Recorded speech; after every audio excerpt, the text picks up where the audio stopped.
evening. I'm Teresa Skubik, and this is Forum Daily for Friday, June 6th. The Liberal government introduced legislation today that it says will eliminate federal barriers to internal trade and detail how nation-building infrastructure projects will be identified and approved more quickly. The One Canadian Economy bill attempts to fulfill campaign promises made by Prime Minister Mark Carney to strengthen Canada's economy and sovereignty in the face of the economic attacks on Canada by the Trump administration. Today is an important day for Canada, and it's a day that has literally been decades in the making. Minister LeBlanc has just tabled our government's One Canadian Economy legislation, a bill with two equally important components designed to create one Canadian economy out of 13. A bill that is laser-focused on building a stronger, more competitive, and a more resilient Canadian economy that works for all Canadians. A bill that meets this hinge moment with the urgency and determination it requires. The first component of the bill eliminates federal barriers to internal trade and labor mobility. It's our contribution to a broader effort with all the provinces and territories to eliminate the barriers that have held our country back for far too long. Barriers that cost Canadians as much as $200 billion every year. And Prime Minister Carney and U.S. President Donald Trump have been in touch since their Oval Office meeting last month, holding direct talks in recent weeks amid the ongoing trade war between the two countries. Officials on both sides of the border have confirmed. The disclosure of ongoing leader-to-leader negotiations came after U.S. Ambassador to Canada Pete Hoekstra told the Globe and Mail that Mr. Carney and Mr. Trump have held direct talks since they met at the White House in early May. Readouts from the calls have not been made public. Finance Minister François-Philippe Champagne also faced questions on President Trump's new tariffs. Fight. That's what we're doing. That's why we said we'd fight, and then, at the same time, we want to protect our workers and our industry. That's exactly what we're doing. So that's why Minister LeBlanc was in Washington, and that's why you'll see, as the Prime Minister said, there are discussions ongoing, and we need a very strong steel and aluminum industry to build Canada strong. So we'll be supporting, and we'll be meeting with them. The steel industry leaders are in town this afternoon. Are you meeting with them? Yeah, I'll look forward to that. It's going to be a great day. We're on the same page. We all want a very strong steel aluminum industry in this country. They are committed. We are committed. We're going to work it in it. I just need to go. And while speaking to reporters yesterday, Ontario Premier Doug Ford said that he wants to see higher retaliatory tariffs on the U.S. if a trade deal isn't reached. Had an opportunity to speak to the Prime Minister yesterday, and I know he's in deep discussions right now with the administration in the U.S. and President Trump, but I was very clear with my message. The ideal situation is to get a deal, and if that deal does not happen in the next few days, then we have to slap another 25% tariff on top of the existing 25% tariff on our aluminum steel. But I think the Prime Minister's doing an incredible job on negotiating, along with Mr. LeBlanc as well. But we're in very close contact almost on a daily basis. Mr. Ford was asked if he plans on changing his tone on the counter tariffs to avoid derailing the ongoing talks. I'm going to continue fighting for steel jobs and aluminum jobs. I have the utmost respect for the Prime Minister and his job. He's negotiating, but I have to protect the people of Ontario. That's what I ran on. I'm getting a lot of calls from the steel producers and fabricators right across our province, and we're going to do everything we can to protect the jobs. We're going to start onshoring the $30 billion of steel, no matter if it's rebar or steel beams or even in the aluminum sector. The aluminum cans that the beverage companies and the beer companies use, we're going to onboard that as well. And I know Minister Fideli's been out there speaking to companies to onshore everything we possibly can until we never have to rely on the U.S. with these tariffs. That's what we're going to do. And it's a $15 billion tax on the back of Americans. What the president has come out and with these tariffs, everything's going up, and they're going to lose a tremendous amount of jobs because of this. And in that same press briefing, Mr. Ford said he's not thrilled that it appears China is further along with trade negotiations with the U.S. than Canada is.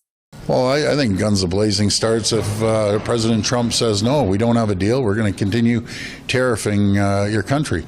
I find it ironic that China is getting a better treatment than its closest friends and allies. That's unacceptable. We should be the first country in line to get a fair trade deal because it benefits Americans and Canadians. I really believe that he's short-sighted. He's not seeing the forest beyond the trees right now, President Trump, because at the end of the day, it's going to hurt Americans across the board. Anything that's produced by steel, we've seen it. The cost has gone up 16% because of his actions. What the problem is China. They're shipping in steel, slapping a flag of certain countries on their steel and saying, hey, it was made here. Well, it's not made there. That's the flow we have to stop. I mentioned that to the Prime Minister, and the President has to realize that as well. Trade negotiations stalled last month, shortly after Washington agreed to temporarily lower tariffs on Chinese goods to 30%, and Beijing reduced its taxes on U.S. goods to 10%. The back and forth has caused sharp swings in global markets. And Statistics Canada says that the country posted its largest merchandise trade deficit on record in April at about $7 billion. BMO Capital Markets called the number unsurprisingly ugly in the face of a trade war with the United States. In comparison, Canada posted a deficit of about $2 billion in March. StatCan says that overall exports fell nearly 11% in April, while total imports fell 3.5%.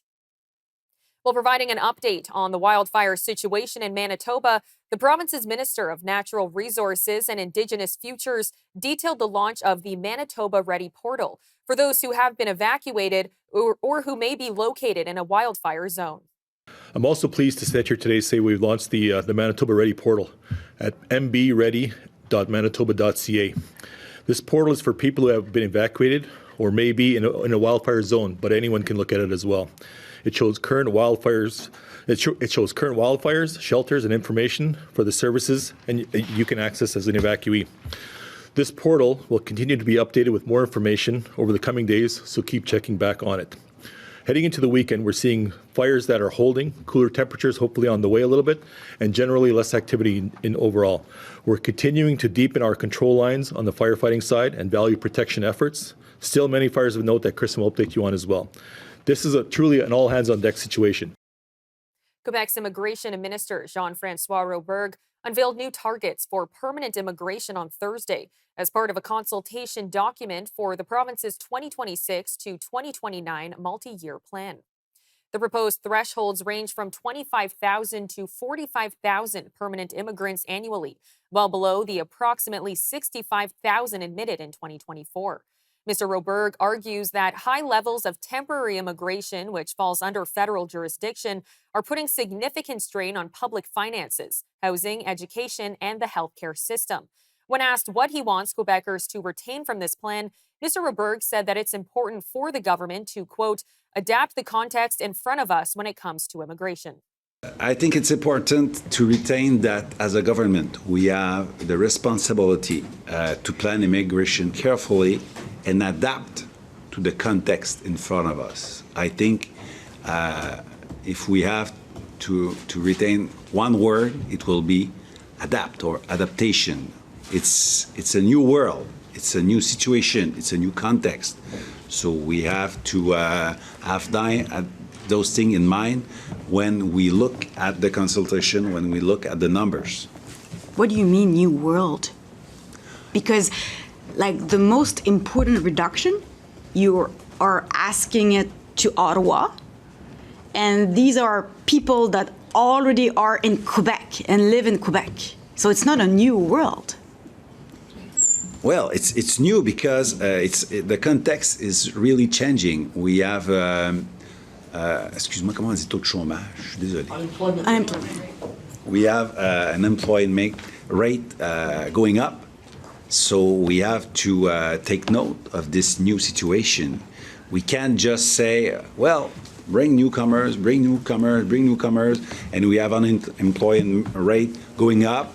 Our young people can't find a job, but with the ideology, we just say, okay, how many new workers you want? Bring them. We can't do that. We have to be responsible. 3 scenarios will be reviewed during a parliamentary committee hearing scheduled for the fall. Coming up after the commercial break, U.S. President Donald Trump and tech billionaire Elon Musk duke it out on social media over Mr. Trump's latest tax cut bill. And we'll have Adam Ziva with us to discuss Operation Spiderweb in Ukraine. We'll have these stories and more of today's top national and international headlines right after the break.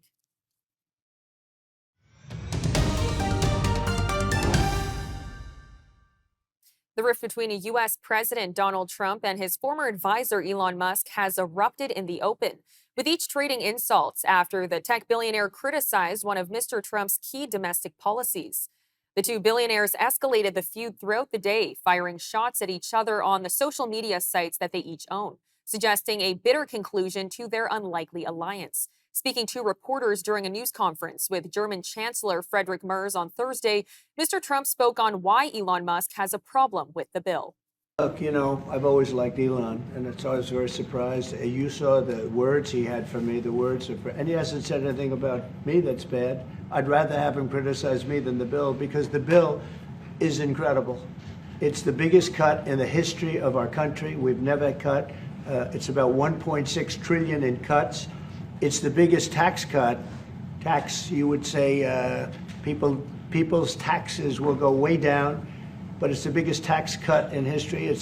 We are doing things in that bill that are unbelievable. And when you look at what we're doing for small businesses, for people, for middle-income people, all of the things that we're doing, nobody's ever seen anything like it. And, Elon's upset because we took the EV mandate, and, which was a lot of money for electric vehicles. And, they're having a hard time, the electric vehicles. And they want us to pay billions of dollars in subsidy. And, Elon knew this from the beginning. He knew it for a long time ago. That's been in there. I would say, JD, that hasn't changed. That's been right from the beginning, Mr. Secretary, that hasn't changed at all, right from the beginning. Amid a flurry of posts on X after Thursday's news conference, Mr. Musk took credit for the sweeping Republican victory in last November's election, writing, quote, "Without me, Trump would have lost the election, Dems would have control of the House, and the Republicans would be 51-49 in the Senate." Our correspondent Wyatt Sharp joined us to unpack the feud. President Donald Trump and Tesla's Elon Musk in a head-to-head battle with one another over the Trump administration's financial spending bill known as the so-called Big Beautiful Bill. Elon Musk and Donald Trump have been going back and forth with one another on X and Truth Social over the course of the past few days. Musk says that he believes Donald Trump has really been misleading the American people with his claims that the bill will decrease taxes for the average everyday American. Musk says that the bill is actually going to make life more expensive. It's going to increase taxes. Donald Trump saying the only reason Musk is upset about all of this is because the bill will directly harm Musk's company, of course, Tesla, by doing things like directly canceling and even reducing some electric vehicle mandates that the U.S. government currently supports. Those are kind of the economic and obvious practical implications of all of this, but the ones that are perhaps more interesting to people are those that can be deemed as political. You see Elon Musk posting again on X just yesterday where he claimed that Donald Trump has not released the full details of the Epstein files, of course making reference to Jeffrey Epstein and the flight logs with respect to who were on some of those aircrafts. Elon Musk says that the reason Donald Trump has not released those is because Trump himself is actually part of them. Of course, that is totally unsubstantiated, and there's no evidence as to that as of right now. Some people saying that if that were true, it's likely that the Biden Department of Justice and former AG Merrick Garland himself probably would have actually been the one to release them, because, of course, that would have proved politically beneficial. But Musk posting as well, going even to the next step by saying that he believes that J.D. Vance should look to try and get enough House Republicans to be in favor of impeaching Donald Trump so that the Republicans, kind of more broadly speaking, can look to have J.D. Vance replace Donald Trump and become the 48th president. Of course, all of this is a big back and forth. It's part of kind of a broader problem and kind of pattern that we've seen with respect to how Trump's cabinet members eventually, almost inevitably, end up having some form of a falling out with Donald Trump. You've seen that certainly with the likes of his former chiefs of staff,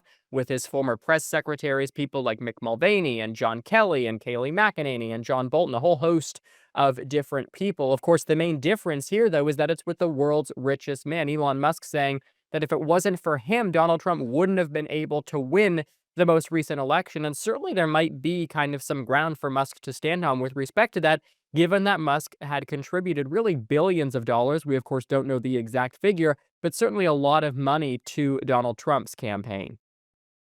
Yesterday, while meeting with Germany's new chancellor, Donald Trump gave the press an update on the ongoing trade war with China, explaining that he had, quote, a very good call with President Xi. You put out on Truth Social a post regarding your conversation with President Xi. Right.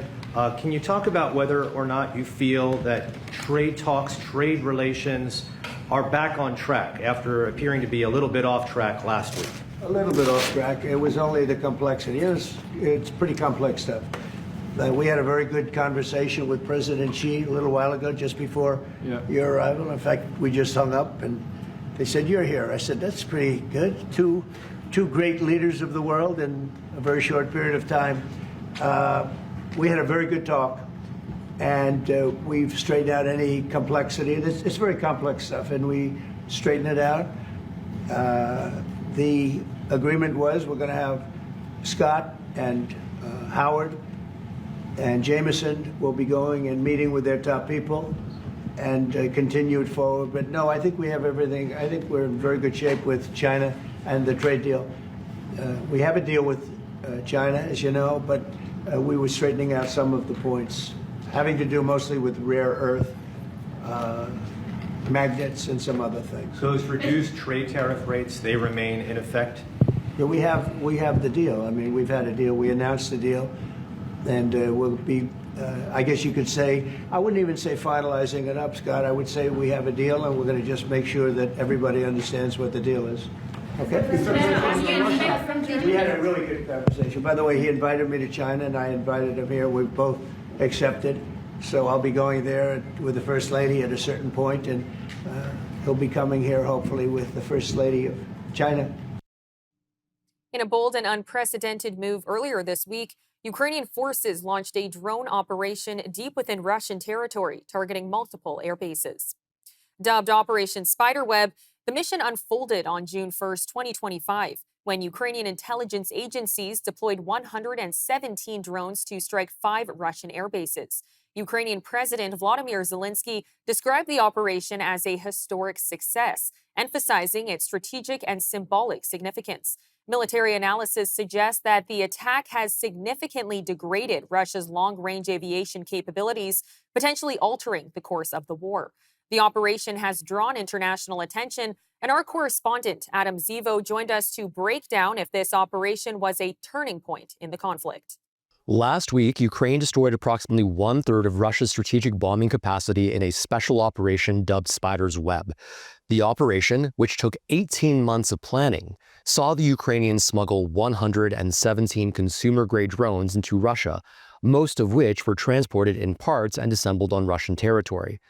The Ukrainians then transferred these drones into inconspicuous wooden containers, which were transported on flatbed trucks to several major Russian airfields. Upon launching the attack, the roofs of these containers opened remotely, allowing Ukraine-based pilots to fly the drones into Russia's bombers, destroying or incapacitating them.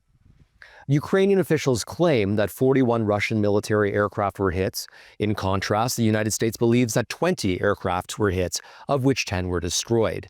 Even using the lower American estimate, the operation was a wild success. Billions of dollars worth of Russian aircraft was destroyed or damaged using a fleet of drones that cost less than $300,000. Many of the targeted bombers were older Soviet models that are impossible to replace and cannot be easily repaired. Analysts believe that it may take years, perhaps even decades, for Russia to recover from these losses. The attack is also expected to disrupt Russia's economy, as officials must, from this point forward, check their supply chains for similarly smuggled drone fleets. For the past 3 years, Russia has launched large-scale attacks against Ukrainian cities using a combination of drones and cruise missiles to overwhelm local air defenses. By destroying these bombers and forcing the Russians to disperse the remaining fleet, Kyiv has reduced Russia's capacity to terrorize and kill Ukrainian civilians, at least for the short term. Adam also commented on the U.S.'s reaction to Ukraine's operation and Russia's plans to respond. The United States was not informed of Operation Spider's Web before its execution. However, media reports indicate that U.S. President Donald Trump secretly admired the attack and considered it, quote-unquote. Afterwards, Trump spoke on the phone with Russian President Vladimir Putin for over an hour and subsequently posted on Truth Social that Putin will have to respond to Ukraine's attack. While Kyiv and its allies expect a military response, it is unclear how Moscow would be able to escalate, given that Russia already incessantly bombs Ukrainian cities. Many consider Operation Spider's Web to be a turning point in the war, with some even likening it to Pearl Harbor.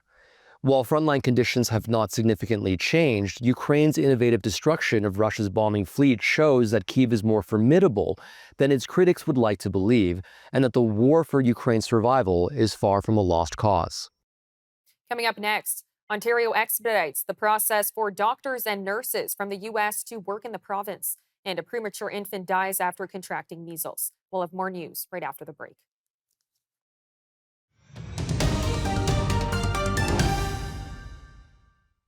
Israeli Prime Minister Benjamin Netanyahu has confirmed that Israel is arming clans in Gaza that he says are opposed to Hamas. His comments come after Israeli media reports quoted defense sources as saying that Mr. Netanyahu had authorized giving weapons to one particular group in the south of Gaza. However, in a short social media video, Mr. Netanyahu said, quote, "What's wrong with this? It only saves the lives of Israeli soldiers." Ontario is expediting the process for American doctors and nurses to work in the province. Health Minister Sylvia Jones says that they'll be allowed to work for up to 6 months while waiting to be registered with their regulatory college, and that doctors and nurses would still have to go through the usual immigration process. The health minister also announced that the government will be investing $4.2 million to expand nursing education. Today, I am pleased to announce our government is building on our progress to continue to expand the nursing workforce by investing over $4.2 million to expand nursing education across Ontario. This will improve access to care by ensuring more nurses are trained and ready to work in communities across the province, ensuring Ontarians can connect to the care they need no matter where they live, while also supporting the next generation of healthcare professionals.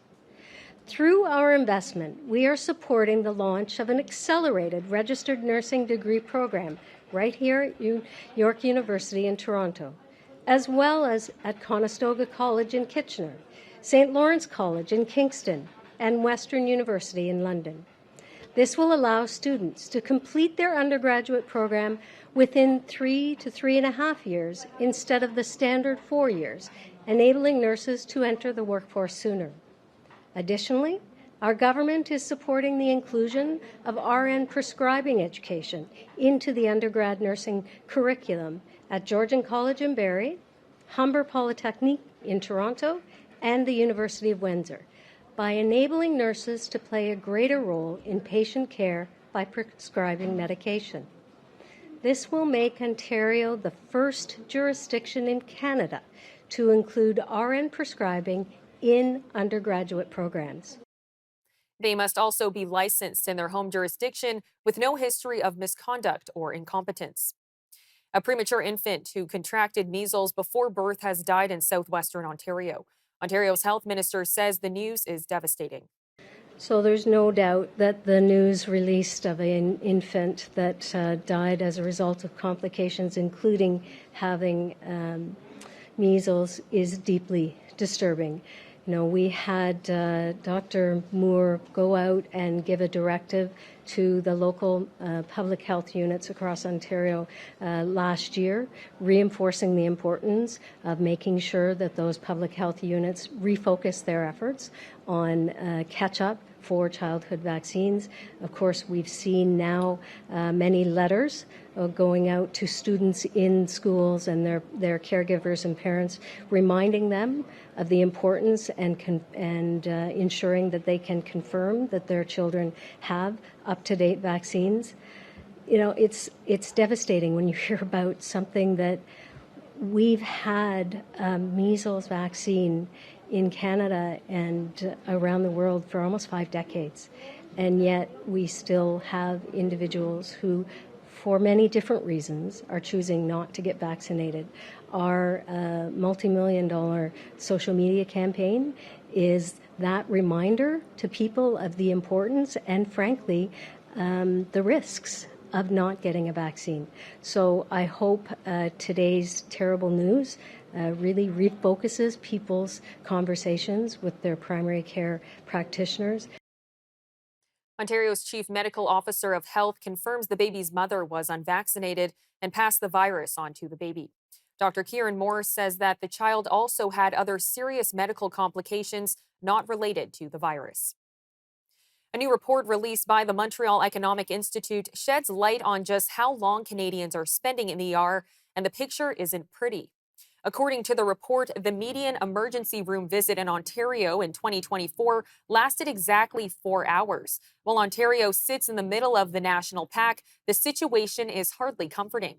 Some hospitals, such as Sunnybrook Health Science Centre in Toronto, reported average stays of over 8 hours. And across the country, the trend points toward worsening delays in timely access to care.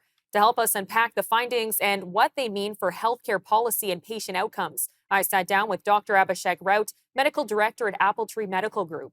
To start, we discussed how in Ontario, the average wait time for an ER visit is 4 hours and how that compares to the rest of the country. Let's address the big elephant in the room, which is basically having to wait as long as 4 hours for emergency care. Seems quite oxymoronic, and we really need to do better in order to bring that down. In Ontario, we're dealing with 4 hours, and that's the median length of stay that we have there. But in other provinces, we're not seeing too much of a difference. In Alberta, for instance, we see about 3 hours and 48 minutes. In British Columbia, a little bit longer at 4 hours, 13 minutes. And on the other end, Quebec shows quite longer wait times, almost 5 hours and 23 minutes. But Newfoundland and Labrador has considerably shorter times at 2 hours and 45 minutes. And so certainly there's a lot of underscoring of what Ontario's performance is when it comes to these other provinces. And it certainly also reflects on international standards as well, where our wait times are longer than countries like Germany, Australia, and the United Kingdom, where urgent care centers are better prioritized and they have stronger primary care access. We also discussed if these wait times make the job of a healthcare provider more difficult because patients begin to grow impatient or their symptoms may worsen. Yes, absolutely. So I think the big concern with us as healthcare providers is there is a certain number of patients that actually leave and will not be seen at all because they find that it's too long a wait. So there's a lot of patient frustration that we have to manage. But of course, the big concern with that is a worsening medical condition. So if they leave the ER and they have something very serious, that mild infection or moderate infection can proceed to something far more dangerous, like sepsis. And because of that, patients can suffer quite severely, have permanent damage because of delayed interventions. For us as providers as well, there is an increased workload and burnout because we do end up seeing higher patient volumes. Patients that should have been triaged at the ER and have left will often come to primary care or urgent centers, where we do our best to manage it and certainly help the patients in those situations. And as I mentioned, Sunnybrook in Toronto and Ottawa's General Campus have the longest wait times in Ontario. Dr. Road unpacked why wait times are worse at these locations and the factors that play into delayed care. Right, so Sunnybrook has the longest waiting time in Ontario. We're seeing a median length of about 9 hours and 13 minutes. And if we look at Ottawa's General Hospital General Campus, that was number 2 at 7 hours, 34 minutes. So these wait times at Sunnybrook and Ottawa are usually due to a combination of issues. Firstly, locally, they are tertiary care and trauma centers, which means they're the destination for most of the most critical cases in the region.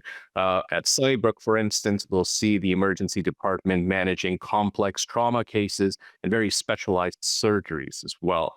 So certainly there is a local part at play here, but on a systemic level, we do have challenges in our healthcare system that certainly exacerbate this.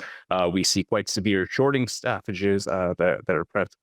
Right. We see quite severe staffing shortages that are present and limited bed availability that's playing a huge role. And now we have an increasing aging population as well. So all of these are playing a role here, both on a local level and on a systemic level, which really causes these delays in tertiary centers. Dr. Rowe then compared the pros and cons of Canada's healthcare system to other countries and shared his opinion on what needs to be changed in the healthcare system to shorten wait times. Well, compared to other countries, our healthcare system has some strengths. Certainly, what we do is prioritize universal access. That means every Canadian, regardless of income or background, can receive that essential care. But that equity also comes with longer wait times that we do see as well. I think with Canada's wait times, we can look to other countries for guidance. For example, we see in France, they have these immediate medical care centers that will quickly address these non-life-threatening emergencies and will streamline the emergency care process as well.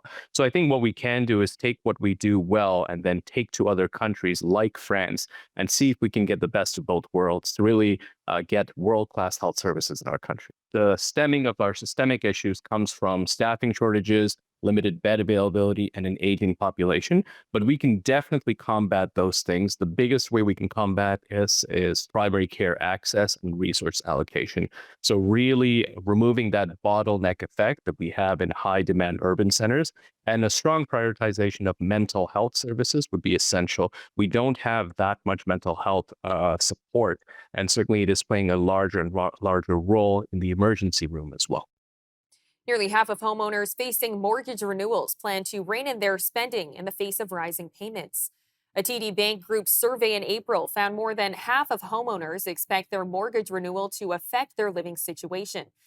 It also heard 73% of homeowners say they'll need to cut back on spending. Despite the Bank of Canada reducing its benchmark interest rate over the past year, borrowing costs are still elevated from pre-2022 levels.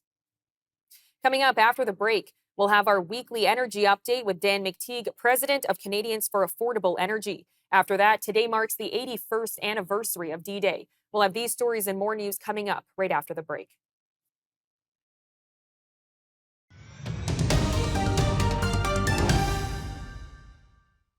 Now it's time for our weekly energy update with Dan McTeague, president of Canadians for Affordable Energy. All yours, Dan.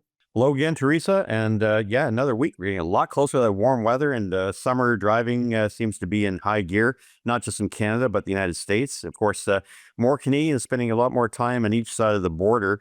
Actually, Americans staying their side, Canadians staying on their side. Looks like we're going to see a lot more activity on the roads with Canadians probably doing a little bit more of their travel and spending within Canada, perhaps to a lesser extent the Americans. But what this really means is that the pricing that we're seeing across the country, things seem to be normal, notwithstanding the tariffs and the threats, which seem to be ongoing with the Trump administration and Trump himself.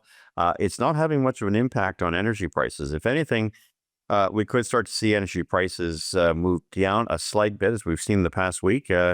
We've seen, a big collapse in gas prices in Vancouver, for instance, down 15 cents a liter week over week. And that's because there was a couple of refinery issues in the U.S. West Coast. We also saw two terminals, New Star and, of course, Kinder Morgan, which operate terminals, and along with the Cherry Point pipeline, which is BP. And all three of them really have their own pricing reference. And there was a period of time there was concern about supplies being constrained. That seems to be off the table now, and prices have now moderated back to about $1.62, about $1.61 in Vancouver. We're still seeing a high price in Victoria. I'm very surprised that Victoria gas stations continue to, as it were, not get the proper signals. They should be about 4 or 5 cents a liter less expensive than Vancouver. So I would say $1.58, $1.59, not $1.69. So, hey, gas stations in Vancouver Island, Victoria, wake up, smell the coffee, stop the fleecing, and I really mean that because it's not very fair. The rest of British Columbia, central BC, has seen prices drop 4 or 5 cents a liter for George Kamloops, Kelowna, with Kamloops being a lot cheaper than Kelowna. That's a little bit of a surprise, but gas stations there, the big difference is not the wholesale price. It's not the taxation. It's actually gas stations giving away, shedding their retail margins of 10 cents a liter. So I guess they must have rich uncles or perhaps selling a lot of beef jerky in their stores to make up the difference. But the reality is that that can't go on forever. So if you're in Kamloops and you're seeing $1.30, $1.40, $1.38, that may not last. It may actually go up. It has nothing to do with the markets, everything to do with gas stations giving away their operating costs. Now, if we go over to Alberta, we haven't seen a lot of change there. Some people were upset a couple of weeks ago because it popped from $1.32 all the way to $1.38, 39, and $1.40 in some instances. But there too, it costs most gas stations about $1.27, $1.28 to buy their fuel. That's with GST. And so you have to have an operating margin. Let me explain this. If you don't have an operating margin on top of the wholesale price and taxes, how do you run your gas station? It costs money to pay for the electricity to turn on the pumps. It costs money to hire your staff. It costs money to pay the taxes, operating overhead. It also costs a lot of money every time I go to a gas station. My wife will tell me, hey, go and make sure you use the points card. Get a few points on every liter of gasoline. That's sometimes 4, 5, 6 cents a liter. That comes out of the bottom line of every gas station retailer. It doesn't come out of the generosity of the credit card issuer or the rewards loyalty program. So gas stations have to have that 7 to 10 cent retail margin, or they have a rich uncle or a very generous bank. And I think all of those factors may very well disappear if they continue to charge zero or sometimes below cost. And no, going after Costco and saying, well, we can compete with them. Well, you can't. Costco moves a lot more volume than most anyone else. The other thing too, you pay $120 a year with some of these, big, what they call the big box retailers. Nothing's for free. So you think you're getting a deal. Think about the 80, 90, 100, $150 you pay every year in annual fees. So there's no free lunch, folks. You have to really look at these a little closer. Saskatchewan, we never see any price change here. It's always in the 132, 133 range. Same for diesel. And Winnipeg, Manitoba, in the $1.30 range, not moving a whole hell of a lot because we haven't seen much of a change on the Chicago spot market. That's where prices for all of Western Canada, including British Columbia Interior Central, takes place. So Manitoba, Saskatchewan, Alberta, and BC's Interior all follow the Chicago spot market. And there it's been remaining pretty much consistent at about $2.25 a gallon, which at the end of the day works out to about 82 cents a liter. We also see about a 7 or 8 cent added onto that. That's the cost of refining in Canada, as well as the clean fuel standard. Yeah, the second carbon tax. We don't talk about it. Oh, because we got rid of the carbon tax. No, you didn't. You still have what's called a clean fuel regulation. And that's going to cost you right now about 4 cents a liter, which explains why there's a bit of a difference on the wholesale side between Canada and the United States. But I digress. People don't seem to see it. Therefore, they don't mind it. That's where the federal liberals are going to go. If they're going to restore that consumer carbon tax, a lot of it's going to be coming from, an industrial carbon tax or a very similar carbon tax, which you won't see. I'll see it and I'll be able to report on it, but it's coming back with a vengeance. In Ontario, we've seen gas prices moderate 3 or 4 cents a liter. We're back down to the 133 range. We were 136 last week. So that's pretty much where we're going to be range bound for the week coming. Same for Quebec.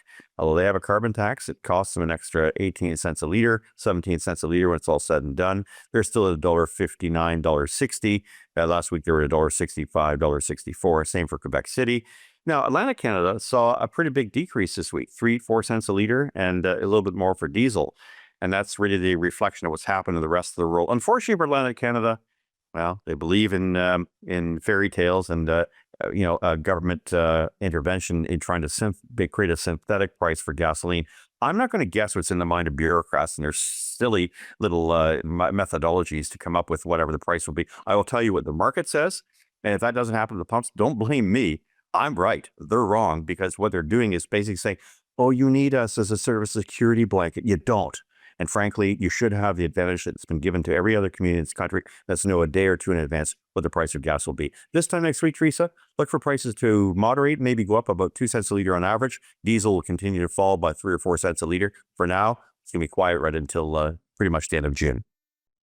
Loblaw stores are pulling Folgers brand coffee products as part of a pricing dispute.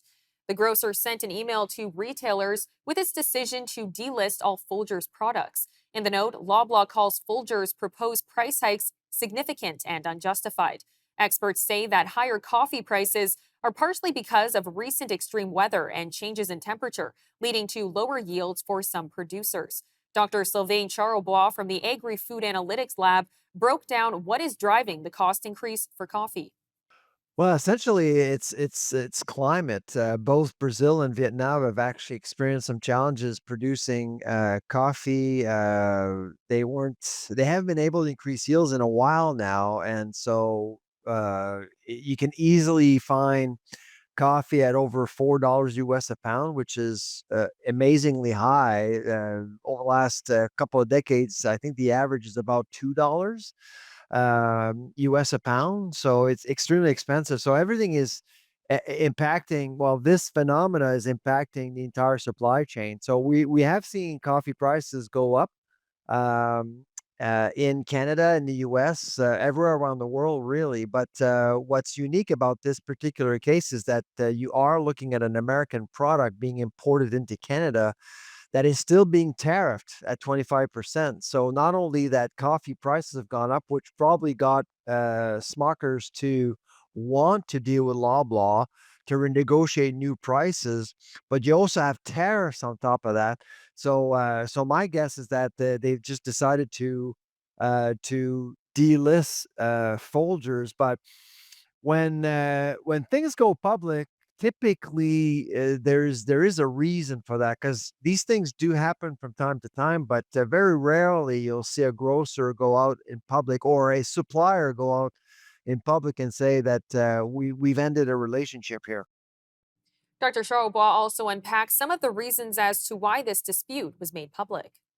I think that there are some geopolitical reasons. I think what's underpinning all of this is the relationship with the United States. I think it's a popular move from Loblaw to reject an American product. For one, it is a tariff product, so my guess is that you could carry a product that is not necessarily competitively priced compared to other Canadian alternatives. So they were able to pull the trigger. And Smuckers is not like Pepsi. If you remember 3 years ago, the most public spat between a supplier and a grocer was that Frito-Lay Loblaw dispute, which lasted about a month. It was the same reason that Pepsi wanted to raise prices. Loblaw said no, but Pepsi walked away. This time around, it's the opposite. Loblaw did walk away and made it public. Basically, they sent a note. Clearly, to me, they basically sent a memo to the Canadian press to make it public. On this day in 1944, during the height of the Second World War, the largest and most ambitious military operation in history was set in motion. It was known as D-Day. On the morning of June 6th, more than 150,000 Allied troops, American, British, and Canadian, stormed the beaches of Normandy, France, in a massive effort to liberate Western Europe from Nazi occupation. It's estimated that more than 10,000 Allied troops were killed, wounded, or went missing in action on that day alone. But the courage and sacrifice displayed on those shores would mark a turning point in the war and pave the way for a restored peace in Europe. I'm Teresa Skubik, and that'll do it for your look at national and international news for today. Good night, Canada.